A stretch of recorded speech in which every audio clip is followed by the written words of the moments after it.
इस वीडियो में हम बात करेंगे रीट पात्रता परीक्षा 2025 के लिए 25 महत्वपूर्ण प्रश्नों के बारे में। तो आज का हमारा पहला क्वेश्चन है कि लाला जयदयाल और मेहराब खान ने कहाँ 1857 ईस्वी के विद्रोह का नेतृत्व किया? एरिनपुरा, नसीराबाद, कोट्टा या फिर भरतपुर? तो इसका जो राइट आंसर है वो हो जाएगा कोट्टा। लाला जयदयाल और मेहराब खान ने कोट्टा के अंदर जो जन विद्रोह था उसका नेतृत्व किया था। ये लाला जयदयाल है वो आपके मथुरा के रहने वाले थे। लाला जयदयाल है वो मथुरा के अंदर रहने वाले थे और मेहराब खां है वो आपके करौली के रहने वाले थे। ये भी क्वेश्चन एग्जाम में पूछा गया है कि मेहराब खां कहाँ के रहने वाले थे और लाला जयदयाल कहाँ के रहने वाले थे। उसके बाद हमारा नेक्स्ट क्वेश्चन है, जोधपुर का महामंदिर उपासना स्थल है बिश्नोई संप्रदाय का, दादू संप्रदाय का, रामसनेही संप्रदाय का या फिर नाथ संप्रदाय का? तो जोधपुर को जो महामंदिर है वो नाथ संप्रदाय का उपासना स्थल है। तो इसका जो राइट आंसर है वो हो जाएगा नाथ संप्रदाय।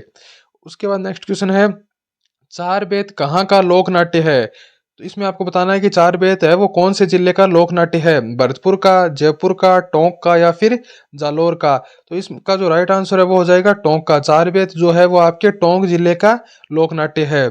उसके बाद हमारा नेक्स्ट क्वेश्चन है कि दीघा गणगौर कहाँ मनाया जाता है? जयपुर में, जोधपुर में, बीकानेर में, उदयपुर में? तो इसमें आपको बताना है कि दीघा गणगौर कहाँ मनाया जाता है। तो इसका राइट आंसर हो जाएगा उदयपुर। दीघा गणगौर जो है वो आपके उदयपुर के अंदर बनाई जाती है। उसके बाद नेक्स्ट क्वेश्चन है हमारा कि डामोर जनजाति अधिकतर कहाँ पाई जाती है? जो डामोर जनजाति है वो कौन से जिलों में ज्यादातर पाई जाती है? डूंगरपुर, बांसवाड़ा, उदयपुर, जयपुर, अलवर, डूंगरपुर, जोधपुर, बांसवाड़ा, उदयपुर, डूंगरपुर, बांसवाड़ा, टोंक? तो डामोर जनजाति है वो डूंगरपुर, बांसवाड़ा और उदयपुर में अधिकतर पाई जाती है। तो इसका राइट आंसर है वो डूंगरपुर, बांसवाड़ा और उदयपुर हो जाएगा। उसके बाद नेक्स्ट क्वेश्चन है हमारा कि कृपाल सिंह शेखावत का संबंध किस कला से है? कृपाल सिंह शेखावत है उनका संबंध किस कला से है? थेवा कला से, कुंदन कला से, टेराकोटा से और ब्लू पोट्री से? तो कृपाल सिंह शेखावत का जो संबंध है वो ब्लू पोट्री से है, ठीक है। और ब्लू पोट्री का संबंध जयपुर से है, जयपुर से है ब्लू पोट्री का संबंध।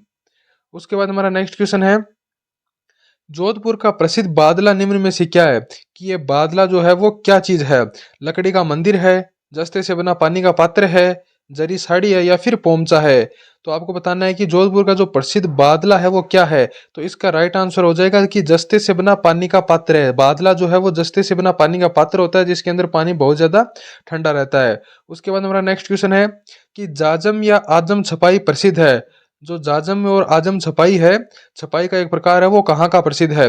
चित्तौड़गढ़ की, बाड़मेर की, जोधपुर की या फिर दौसा की? तो जाजम और आजम जो छपाई है वो आपकी चित्तौड़गढ़ की प्रसिद्ध है। इसका राइट आंसर हो जाएगा चित्तौड़गढ़। उसके बाद हमारा नेक्स्ट क्वेश्चन है कि मारवाड़ में खालिस्तान को बांगुड़िया कहा जाता है। इनमें से बांगुड़िया किसको कहते हैं ये आपको बताना है। लकड़ी के खिलौनों को, हाथी दांत के खिलौनों को, पत्थर के दैनिक उपयोग के बर्तनों को या फिर अनाज भरने के मृद भांडों को? तो बांगुड़िया जो है वो मारवाड़ के अंदर हाथी दांत के खिलौनों को बोला जाता है। हाथी दांत के खिलौनों को बांगुड़िया बोला जाता है। उसके बाद हमारा नेक्स्ट क्वेश्चन है कि राजस्थान में ओलंदी क्या है? ओलंदी क्या होती है? राजस्थान का एक लोकगीत है या फिर विवाह का एक प्रकार है, एक देसी खेल है या फिर नववधु के साथ जाने वाली लड़की या स्त्री है? इसका जो राइट आंसर है वो हो जाएगा कि ओलंदी जो है वो नववधु के साथ जाने वाली लड़की होती है जिसको ओलंदी बोला जाता है। उसके बाद हमारा नेक्स्ट क्वेश्चन है कि वल्य आभूषण कहाँ पहना जाता है? वल्य आभूषण है वो शरीर के किस भाग में पहना जाता है? हाथों में, सिर पर, कानों में या फिर नाक में? तो वल्य आभूषण जो है वो आपके हाथों के अंदर पहना जाता है। इसका राइट आंसर हो जाएगा हाथों में, ऑप्शन नंबर 1, ठीक है। उसके बाद हमारा नेक्स्ट क्वेश्चन है कि मरुवाणी क्या है? आपको इनमें से बताना है कि मरुवाणी है वो क्या है। तो जयपुर रेडियो स्टेशन से प्रसारित कार्यक्रम है, राजस्थानी भाषा की मासिक पत्रिका है, राजस्थानी भाषा का शब्दकोश है या फिर प्रमुख राजस्थानी गीतों का संग्रह है? तो आपकी जो मरुवाणी है वो राजस्थानी भाषा की मासिक जो पत्रिका है उसको मरुवाणी के नाम से प्रकाशित किया जाता है। तो इसका जो राइट आंसर है वो हो जाएगा ऑप्शन नंबर 2, ठीक है। उसके बाद हमारा नेक्स्ट क्वेश्चन है कि वागड़ की मीरा किसे कहा जाता है? गौरीबाई को, पन्ना को, राणाबाई को या फिर कर्मावती? तो वागड़ की मीरा जो है वो आपकी गौरीबाई को कहा जाता है, ठीक है। उसके बाद नेक्स्ट क्वेश्चन है कि राजस्थान में पवाड़ा का क्या मतलब है? पवाड़ा किसे कहते हैं? लोक कथा को, लोक गाथा को, लोकगीत को या फिर लोक साहित्य को? तो राजस्थान के अंदर जो पवाड़ा है वो लोक गाथा को कहा जाता है। लोक गाथा को राजस्थान के अंदर पवाड़ा कहा जाता है, ठीक है। उसके बाद नेक्स्ट क्वेश्चन है कि लांगुरिया गीत किस मेले का आकर्षण है, कि कौन से मेले के अंदर लांगुरिया गीत गाया जाता है, ये आपको बताना है। जीण माता का मेले में, रामदेव जी के मेले में, शीतला माता के मेले में, या फिर केला देवी के मेले में। तो इसका जो राइट आंसर है वो हो जाएगा आपका केला देवी के मेले में। लांगुरिया गीत जो है वो मीणा जनजाति के द्वारा, लांगुरिया गीत मीणा जनजाति के द्वारा केला देवी के मेले में, जो कि करौली के अंदर आयोजित होता है, उसके अंदर किया जाता है। करौली के अंदर आयोजित होता है, उसके अंदर किया जाता है। उसके बाद हमारा नेक्स्ट क्वेश्चन है कि घूगरी, केवड़ा आदि लोकगीत किस क्षेत्र से संबंधित हैं, कि घूगरी और केवड़ा दो लोकगीत हैं, वो राजस्थान के किस क्षेत्र से संबंधित हैं, मरुस्थलीय क्षेत्र से, पर्वतीय क्षेत्र से, मैदानी क्षेत्र से, या फिर मेवात क्षेत्र से। तो इन दोनों लोकगीतों का जो संबंध है वो मरुस्थलीय क्षेत्र से है। तो इसका राइट आंसर हो जाएगा ऑप्शन ए। उसके बाद हमारा नेक्स्ट क्वेश्चन है कि मोहम्मद शाह और शाह इब्राहिम किस राजस्थानी चित्रकला शैली के प्रसिद्ध चित्रकार हैं। ये दो चित्रकारों के नाम दे रखे हैं, मोहम्मद शाह और शाह इब्राहिम। आपको बताना है कि ये राजस्थान की कौन सी चित्रकला शैली से संबंधित हैं। जयपुर, बूंदी, अलवर, या फिर उदयपुर। ये उदयपुर है, थोड़ा मिसप्रिंट हो गया है। ठीक है, इसका जो राइट आंसर है वो हो जाएगा जयपुर। शाही मुल्लक मोहम्मद शाह और शाह इब्राहिम जो हैं वो आपकी जयपुर शैली के चित्रकार हैं। उसके बाद नेक्स्ट क्वेश्चन है कि श्रीलाल जोशी एक प्रमुख चित्रकार हैं बनी ठनी चित्रकला के लिए, मांडना के लिए, पिछवाई के लिए, या फिर पट चित्रण या फट चित्रण के लिए। इसका जो राइट आंसर है वो हो जाएगा पट चित्रण या फट चित्रण। जो श्रीलाल जोशी हैं वो फट चित्र के एक प्रमुख चित्रकार हैं। ठीक है, उसके बाद हमारा नेक्स्ट क्वेश्चन है कि शिवरात्रि पशु मेला का आयोजन होता है झालावाड़ में, करौली में, भरतपुर में, या फिर अलवर में। तो शिवरात्रि जो पशु मेला है उसका मेले का आयोजन झालावाड़ के अंदर किया जाता है। इसका राइट आंसर हो जाएगा झालावाड़। उसके बाद हमारा नेक्स्ट क्वेश्चन है कि बाणगंगा का मेला कहाँ लगता है। बाणगंगा का मेला कहाँ लगता है, झालावाड़ में, करौली में, भरतपुर में, या फिर जयपुर में। इसका जो राइट आंसर है वो हो जाएगा आपका जयपुर में। बाणगंगा का मेला जो है वो आपकी जयपुर के अंदर आयोजित किया जाता है।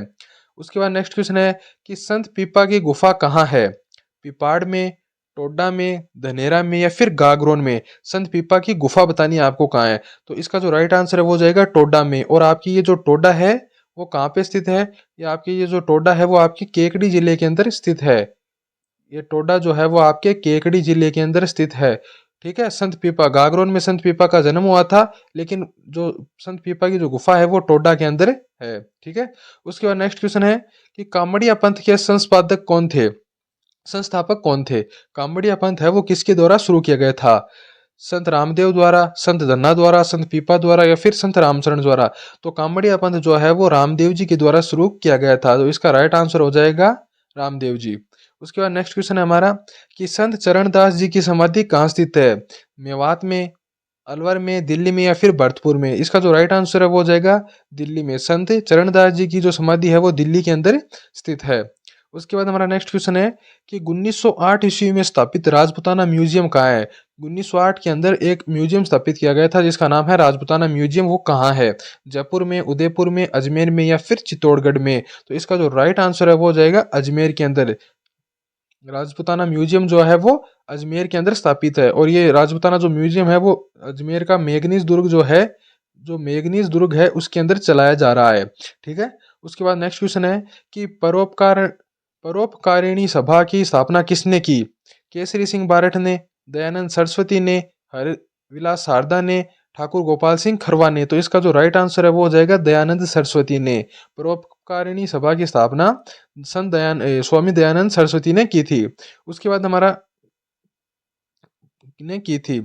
इसी के साथ आज की हमारी क्लास होती है यहीं पे समाप्त। मिलते हैं नेक्स्ट वीडियो में।